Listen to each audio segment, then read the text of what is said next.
Good morning, ladies and gentlemen. It's a beautiful Saturday morning here in Austin, Texas. And this is day 370 to 3+ minutes of Blanks Challenge. And as always, I am filled with gratitude.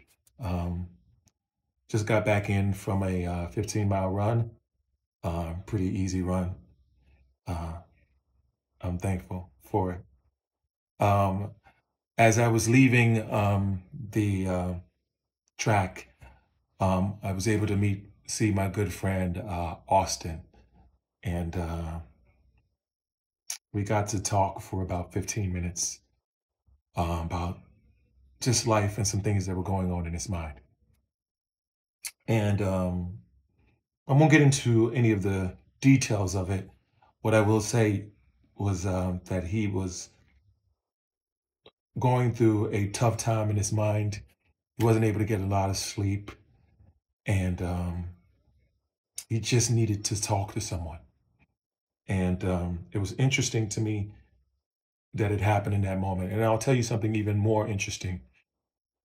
Um, so this morning I went out to run a little bit before 5 o'clock. And the general idea for me when I go out on a run, especially when I'm home, is to just kind of run generally about 2 to 3 hours, just depending. Don't worry about the pace or anything of the sort. Well, every Saturday morning I see him. So kind of the idea for me is to run as long as the light comes up, like the sun comes up, or till he gets there so we can just like interact for a little bit, just talk to see how the week is and things of the sort. This is if I'm around the house.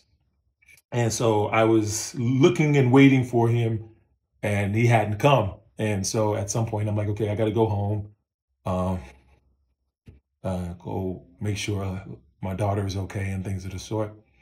Well, just as I was leaving, he parked right in front of my car.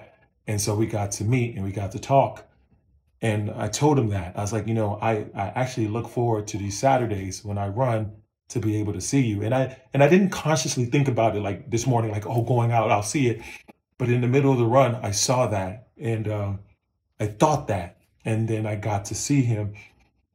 And the conversation honestly changed the dynamic of our relationship. And I'll say in the sense that instead of it just being kind of hide and buys and talking like surface level things, we were able to have this in-depth conversation.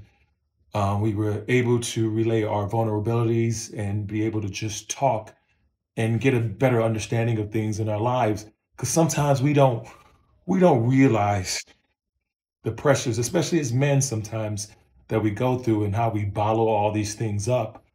And to be able to just get out of your head and just have the conversations to let you know that you're not alone in this world. It was really amazing to have that. And I'm blessed by it. You know what the funniest thing is? As we were leaving the conversation, he said, I love you. And as he said it, either it's just the internal thing that I have, or even just the look that he gave. As soon as he said that, I replied instantaneously, to alleviate any whatever issues he may feel about being able to be vulnerable to say that. I can love my fellow man without it being anything special or anything more than what people make it out to be or what I may make it out to be. So I repeated it. I love you too, and walked away. It was an amazing moment and a moment that I knew that I needed to have right then and right there. And I'm thankful and blessed for it. Anyway, be blessed today and every day. Have an amazing day. Talk to you soon. Peace.